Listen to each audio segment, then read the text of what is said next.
મારું નામ કાંતિલાલ શિવલાલ અમૃતિયા, મોરબી માળિયાના ધારાસભ્ય તરીકે જે ભારતીય જનતા પાર્ટીએ જે 5મી વાર જે મારો વિશ્વાસ મૂક્યો એ ફોર્મ ભરી અને મારો આ 3 દીનો માળિયા તાલુકાનો જે પ્રવાસ છે એ પ્રવાસમાં મને જોઈ અને મારા મતદારોને જોઈ અને ખૂબ જ મને આનંદ લાગ્યો. મેજોરિટી કોઈ પણ રાજકીય માણસ ચૂંટણી લડતા હોય તો એના અમે ગામડાનો પ્રવાસ કરે કે મોરબી શહેરમાં પ્રવાસ કરે તો એના અમે પ્રશ્ન આવે, પણ મારા મતદાર ભાઈઓ મારી ટીમે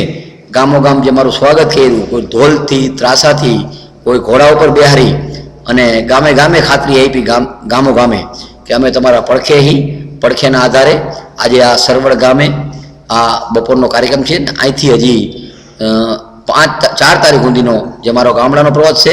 રાતે મોરબી શહેરમાં સભા આવે કે મારા મોરબી શહેરમાં કાલે મારા કાર્યકર્તા ભાઈઓની જે મિટિંગ હતી એ મિટિંગ જોઈ અને ખૂબ જ આનંદ થયો કે માત્ર 12 કલાકમાં 500 કાર્યકર્તા જો હાજર થઈ જતા હોય તો એથી વધારે મારા માટે શું કહેવાય. પણ મને જાણી અને કહેતા તમને આનંદ થાય કે મારા વિસ્તારમાં 32,000 મત લઘુમતીના છે. એમાં માળિયા, કાજેડા, અંજિયાસર, નવા અંજિયાસર કાલનો મારો પ્રવાસ હતો. પ્રવાસમાં આખા ગામે જે સ્વાગત કર્યું અને ગામે નક્કી કર્યું કે કાંતિભાઈ અમે તમારા પડખે છીએ અને અત્યાર સુધી જે અમે મત આપ્યા 11 વિધાનસભામાં એ ખોટા મત આપ્યા છે અને હવે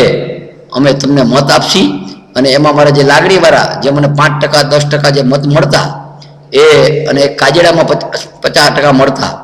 એની તપસ્યા અને એ કાર્યકર્તાની મહેનતથી આખું વાતાવરણ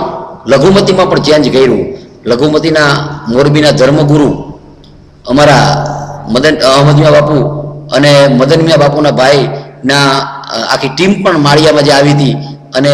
આજે લઘુમતીના મારા વિસ્તારમાં જે 32,000 મત છે એમાં પણ મને એવું લાગે કે કોંગ્રેસને એમાંથી પણ મત નહીં મળે. તમામ મારા વિસ્તારની મારા જ્ઞાતિ ભાઈઓ, મારા વડીલો, મારી તમામ જ્ઞાતિના આગેવાનો મારી પડખે. તો મને એવું લાગે છે કે હું લગભગ ઓછામાં ઓછી 11 ચૂંટણી, સંસદ ને ધારાસભા અને તાલુકા પંચાયત 18 ચૂંટણીમાં મેં જે રસ લીધો છે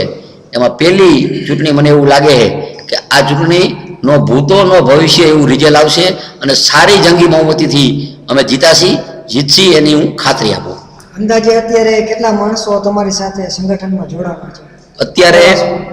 અત્યારે મારી સાથે ઘણા બધા કોંગ્રેસના માણસ જોડાતા જાય છે. માળિયા નગરપાલિકાના 4-5 સભ્યો પણ કાલ મારી સાથે જોડાણા અને એ પણ લોકસંપર્કમાં નીકળ્યા હતા અને મને તો એવું લાગે છે કે સમરસ થતું આવે, ગામો ગામ સમરસ થતું આવે.